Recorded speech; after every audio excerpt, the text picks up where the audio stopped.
दोस्तों, जैसा हम सभी इस बात से भली भांति परिचित हैं कि ब्रह्मा, विष्णु, महेश सनातन धर्म के 3 स्तंभ हैं जिसकी शक्ति से ये संसार चलता है।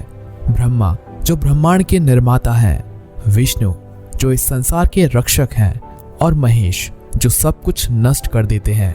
दोस्तों, हमारे पुराणों में ये त्रिदेवों का मिलन बहुत पवित्र माना जाता है और यह पवित्रता गोदावरी नदी के तट पर महाराष्ट्र में स्थित एक अनोखे मंदिर का प्रतीक है। दोस्तों, इस मंदिर का सबसे बड़ा रहस्य वह शिवलिंग है जो धरती पर नहीं बल्कि धरती के अंदर है। वहीं ये एक अकेला ऐसा मंदिर जहां विशेष पूजा करने से किसी दुर्घटना के कारण या सांप काटने से किसी की मृत्यु होती है तो उन आत्माओं को यहाँ शांति मिलती है। दोस्तों, गरुड़ पुराण में इस विशेष पूजा के बारे में बताया गया है। तो आइए आज इस वीडियो में इस विशेष पूजा और ये भारत के किस मंदिर में की जाती है उसके बारे में बात करते हैं। दोस्तों, इस विशेष पूजा को नारायण नागबली पूजा कहा जाता है और वह जहाँ ये पूजा की जाती है वह मंदिर है त्र्यंबकेश्वर महादेव ज्योतिर्लिंगम। जी हाँ, अब आपके मन में सवाल आ रहा होगा कि ऐसा क्या है जो ये पूजा सिर्फ त्र्यंबकेश्वर महादेव ज्योतिर्लिंगम में होती है और किसी ज्योतिर्लिंगम में नहीं। अगर ये ही सवाल आपके मन में है तो हम आपको बताते हैं कि दोस्तों इसके पीछे भी एक रहस्य है जो आज हम इस वीडियो में पूरी डिटेल में बताने जा रहे हैं। तो दोस्तों बने रहिए वीडियो के अंत तक और चैनल पर नए आए हैं तो ऐसे ही वीडियोस देखने के लिए चैनल को सब्सक्राइब करके बेल आइकन प्रेस कर दीजिए। दोस्तों, सदियों पहले ब्रह्मगिरी पर्वत के बीच एक आश्रम बसा हुआ था जहां अनेक ऋषि वास करते थे और एक बार वहां भयंकर सूखा पड़ा और कुछ समय में ही हर जीव पानी की एक एक बूंद के लिए तरसने लगा। तो इस पीड़ा से दुखी होकर गौतम ऋषि ने जल के देवता वरुण देव से प्रार्थना की और उनकी तपस्या से प्रसन्न होकर वरुण देव प्रकट हुए और गौतम ऋषि को एक कुंड भेंट किया। उन्होंने कहा कि इस कुंड में पानी कभी खत्म नहीं होगा। यह सुन गौतम ऋषि ने उन्हें प्रणाम किया और ऐसा आशीर्वाद देके वरुण देव अंतर्ध्यान हो गए। दोस्तों, इसके बाद गौतम ऋषि ने उस कुंड के जल का उपयोग सभी जीवित प्राणियों के कल्याण के लिए करना शुरू कर दिया, जिससे गौतम ऋषि और कुंड की प्रसिद्धि चारों दिशाओं में बढ़ने लगी और इससे आश्रम के अन्य ऋषियों को गौतम ऋषि से ईर्ष्या होने लगी और उन्होंने ऋषि गौतम को अपमानित करने का निर्णय लिया। ऐसा करने के लिए उन्होंने गणेश जी की पूजा की और जब गणेश जी प्रकट हुए तो ऋषियों ने गौतम ऋषि को अपमानित करने की इच्छा गणेश जी के सामने प्रकट की, लेकिन इस पर गणेश जी ने उन्हें समझाने की बहुत कोशिश की और कहा कि ये गलत है। गणेश जी ने उन्हें समझाया कि ऋषि गौतम केवल अपना कर्तव्य निभा रहे हैं, लेकिन फिर भी जब सभी ऋषि नहीं माने तो गणेश जी ने एक दुर्बल गाय का रूप धारण किया और गौतम ऋषि के पास गए। गाय की हालत देखकर गौतम ऋषि ने उसे चारा दिया, लेकिन जैसे ही गाय ने चारा खाया तो वह तुरंत मर गई।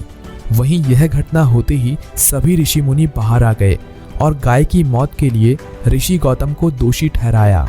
सभी साधुओं ने मिलकर ऋषि गौतम और देवी अहिल्या पर पत्थर से हमला किया और उन्हें आश्रम छोड़ने के लिए मजबूर किया। इस घटना से ऋषि गौतम बहुत दुखी हुए। अपने पापों का प्रायश्चित करने के लिए वह भगवान शिव की तपस्या में लीन हो गए। अंततः प्रभु शिव ने उन्हें दर्शन दिए और फिर उन्होंने प्रार्थना की कि हे महादेव, हमें गौ हत्या के पाप से मुक्त करें। दोस्तों, भगवान शिव पहले से ही सब कुछ जानते थे। उन्होंने ऋषि गौतम से कहा कि ये सब एक अन्य ऋषियों की युक्ति है, लेकिन यह सुनकर गुस्सा होने की बजाय ऋषि गौतम खुश हुए क्योंकि इस चाल की वजह से उन्हें महादेव के दर्शन हुए और फिर ऋषि गौतम ने भगवान शिव से धरती पर जीवित सभी प्राणियों के कल्याण के लिए देवी गंगा के धरती पर प्रकट होने के लिए प्रार्थना की। साथ ही भगवान शिव की आज्ञा से देवी गंगा प्रकट हुई और गौतम ऋषि को उनके सभी पापों से मुक्त कर दिया, लेकिन उन्होंने धरती पर रहने से इनकार कर दिया। गंगा जी ने कहा, वास वही है जहां भगवान शिव का वास है और इसीलिए गौतम ऋषि ने भगवान शिव से देवी गंगा के साथ में रहने की प्रार्थना की। यह सुनकर भगवान शिव ने इस भूमि पर रहना स्वीकार किया और देवी गंगा ने भी अपना स्थान स्वीकार किया। और दोस्तों, इसी प्रकार त्र्यंबकेश्वर महादेव का जन्म हुआ जहां भगवान शिव का ज्योतिर्लिंग दक्षिण गंगा यानी गोदावरी के तट पर स्थित है।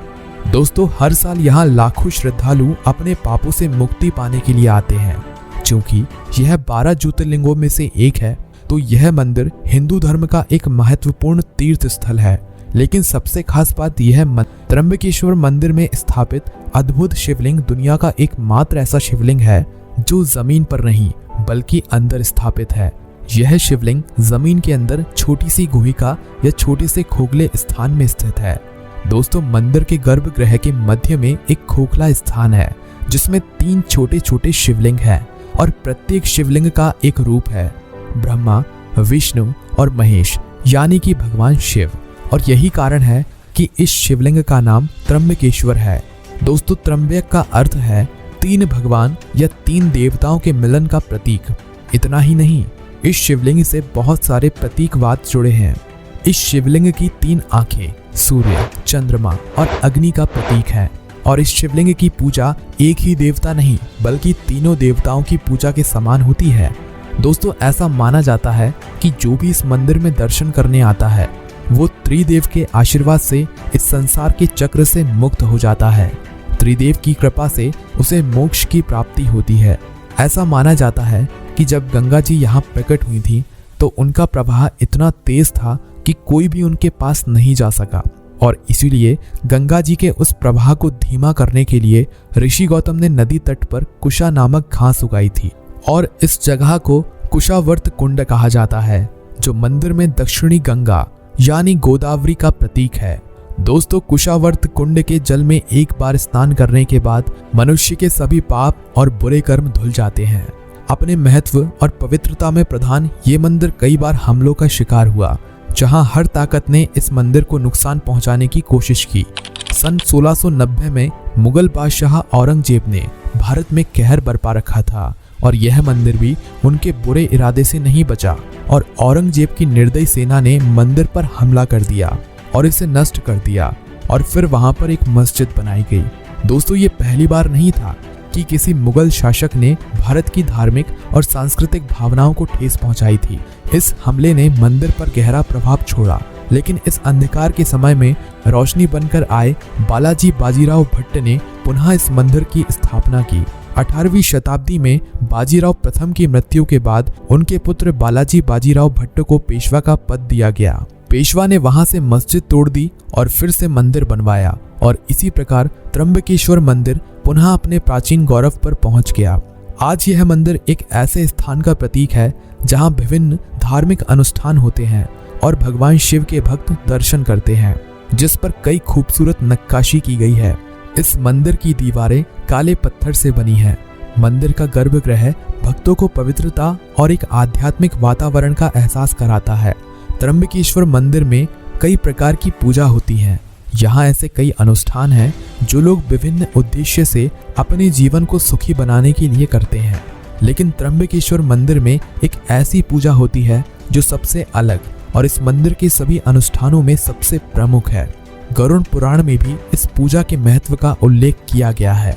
यह पूजा है नारायण नागबलि पूजा। यह एक वैदिक अनुष्ठान है जो पितरों के पापों से मुक्ति पाने के लिए किया जाता है।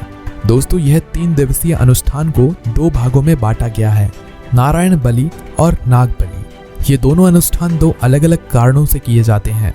नारायण बलि अनुष्ठान ऐसे लोगों की आत्मा की शांति के लिए किया जाता है जिनकी मृत्यु किसी अप्राकृतिक कारण से हुई हो, जैसे कोई सड़क दुर्घटना या किसी गंभीर बीमारी के चलते। इस अनुष्ठान का पहला दिन इसी पूजा को समर्पित है। नारायण बलि पूजा में आटे की लोई बनाकर पितरों की आत्मा को जागृत किया जाता है। माना गया है कि इस आटे की गुड़िया में आत्मा आकर निवास करती है, जिसके बाद ये गुड़िया को अग्नि में अर्पित कर दिया जाता है और इसके साथ त्रिदेव, यमराज और भूत प्रेतों को भी प्रसाद दिया जाता है। इस अनुष्ठान का दूसरा भाग नाग बलि पूजा है, जो सांप हत्या के पाप से मुक्ति पाने के लिए यह अनुष्ठान दूसरे दिन किया जाता है। इस अनुष्ठान में आटे से सांप बनाया जाता है और फिर सांप की आत्मा की पूजा की जाती है। इसकी शांति और इसके अंतिम संस्कार के लिए अंत में तीसरे दिन गणेश पूजा के साथ इसका समापन होता है। दोस्तों, इन रस्मों के अलावा एक और चीज है जो इस मंदिर को खास बनाती है, वह है सिंहस्थ। यह कुंभ मेला सिंहस्थ का आयोजन भारत में 4 स्थान प्रयागराज, हरिद्वार, उज्जैन और नासिक में किया जाता है। नासिक में त्र्यंबकेश्वर मंदिर हर 12 वर्षों के आसपास से सिंहस्थ का आयोजन किया जाता है। इसलिए इस मेले को नासिक त्र्यंबक कुंभ मेले के नाम से जाना जाता है।